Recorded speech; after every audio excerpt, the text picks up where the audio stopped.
જય સ્વામિનારાયણ। આજે વાત કરવી છે સ્થિત પ્રજ્ઞ। બંગાળની અંદર ખૂબ જાણીતા અને વિખ્યાત એવા રાજનીતિ શાસ્ત્રી એવા સુરેન્દ્રનાથ બેનર્જીના જીવનની વાત છે। તે હંમેશા પોતાનું કાર્ય આગવી શૈલીમાં કર્યું હતું। એક વખત કલકત્તાની અંદર એક મોટી વિશાળ રાજનૈતિક સભાનું આયોજન થયું હતું। કેટલાય દિવસથી તેમનું આયોજન, તેમની વ્યવસ્થા કરવામાં આવી હતી અને અનેક લોકો આ સભાની અંદર જોડાવાના હતા। અને જે દિવસે સભા હતી એ જ દિવસે સવારમાં સુરેન્દ્રનાથ બેનર્જીના દીકરા ગુજરી ગયા। હવે પોતાનો દીકરો ગુજરી જાય ત્યારે સૌ શ્રોતાજનો અને સૌ લોકોની અંદર પણ શોકનું મોજું ફરી વળ્યું। બધા લોકોએ મનમાં નક્કી કરી લીધું કે આજની સભામાં મુખ્ય વક્તા સુરેન્દ્રનાથ બેનર્જી હતા, એ આજે આવશે નહીં, કારણ કે એમનો દીકરો મૃત્યુ પામ્યો છે। અને જ્યારે દીકરો મૃત્યુ પામ્યો હોય ત્યારે કયો બાપ એ સભા સંબોધવા સાંજે જઈ શકે? પ્રેક્ષકો આવી ગયા।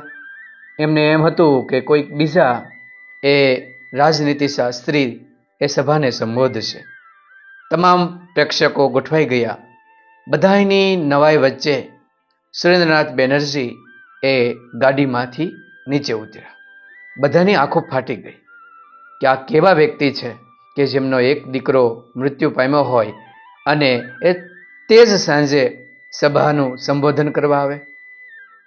સુરેન્દ્રનાથ બેનર્જી નીચે ઉતર્યા, તેમની આંખો એ તરત પ્રેક્ષકો સામે મંડાણી। તેમાં તેમને પ્રેમ અને કરુણા દેખાતા હતા। દુઃખ જરા પણ દેખાણું હોય એવું લાગતું ન હતું।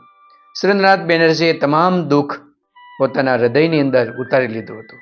સામે રહેલા લોકો પ્રત્યે તેમને પ્રેમ અને કરુણા દેખાણી હતી।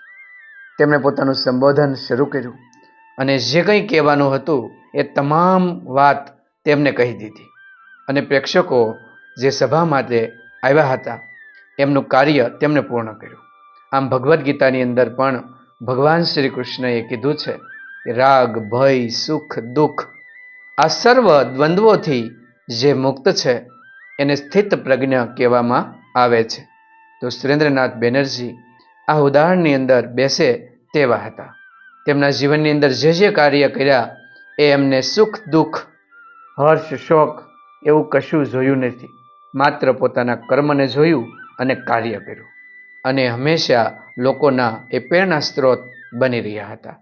આગળ જતા પણ તેમને હંમેશા રાજનીતિની અંદર પણ સુંદર કાર્ય કર્યું અને લોકોની અંદર કંઈક ઉદાહરણ બેસે એવું કાર્ય કરીને હંમેશા લોકોના હૃદયની અંદર સ્થાન મેળવ્યું હતું।